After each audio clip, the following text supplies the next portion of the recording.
महामारी के दौरान मरीजों की देखरेख के लिए सरकार द्वारा स्वास्थ्य व्यवस्थाओं को संचालित करने के लिए कोटद्वार के बेस हॉस्पिटल आउटसोर्सिंग के माध्यम से 58 कर्मचारियों नियुक्तियां की गई। 2 वर्षों तक लगातार कोविड महामारी में अपनी सेवाएं देने के बाद आउटसोर्सिंग कंपनी जेड सिक्योरिटी द्वारा कर्मचारियों को कहा गया कि आपकी सेवाएं 31 मार्च 2022 तक ही है। आदेश को लेकर जहां कर्मचारियों में अब रोटी का संकट खड़ा हो गया है। अस्पताल के अंतर्गत संविदा नियुक्त कर्मचारियों ने उनकी सेवाएं समाप्त करने के विरोध में प्रदर्शन कर धरना किया। उन्होंने स्वास्थ्य विभाग से उनका कार्यकाल नियमित करने की मांग की।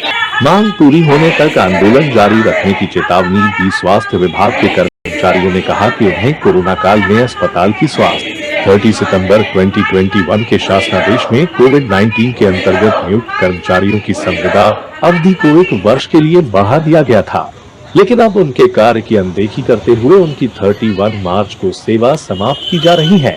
ऐसे में रोजगार और जीविका चलाने का संकट पैदा हो जाएगा।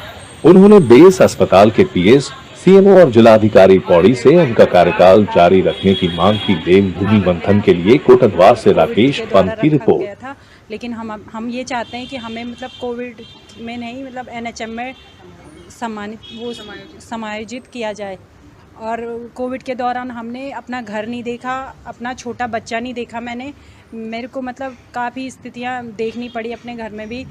यहाँ पेशेंट भी ऐसे थे, डिस्ट्रीब्यूट आते थे जिनका कोई भी नहीं था, उनके डायपर तक मेरे को खुद चेंज करना पड़ता था।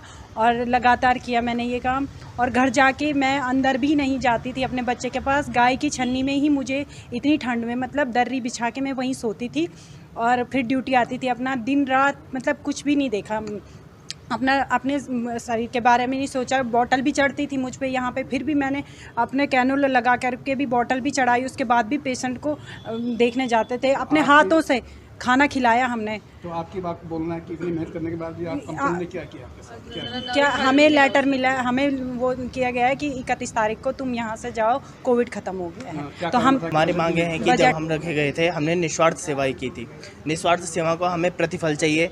उसके प्रतिफल में हमको चाहिए कि हमको आप नियमित न करके हमें संविदा में एनएचएम में समायोजित कर दें, जिससे कि हमारा परिवार भी चल सके। यहाँ कई लोग ऐसे हैं जिनका परिवार इसी के कारण चल रहा था, लेकिन अब उनके पास आर्थिक संकट आ गया है कि वो अपना परिवार भी नहीं चला सकते हैं। तो जिस कारण से हमें चाहिए कि हमको भी कहीं समायोजित करके हमारे परिवार को चलाने के लिए हमें आर्थिक स्थिति हमारी सही करे। तो आपने किससे बात की? एनएचएम में उन्होंने क्या बोला? कुछ पत्राचार किया है? पत्राचार भी किया है हमने। एसडीएम तक अपनी बात पहुंचा दी है। एसडीएम के द्वारा डीएम तक बात चली जाए। उसके बाद हमने सीएमएस को भी अपनी बातें पहुंचा दी हैं। सीएमओ तक हमने बात पहुंचा दी है।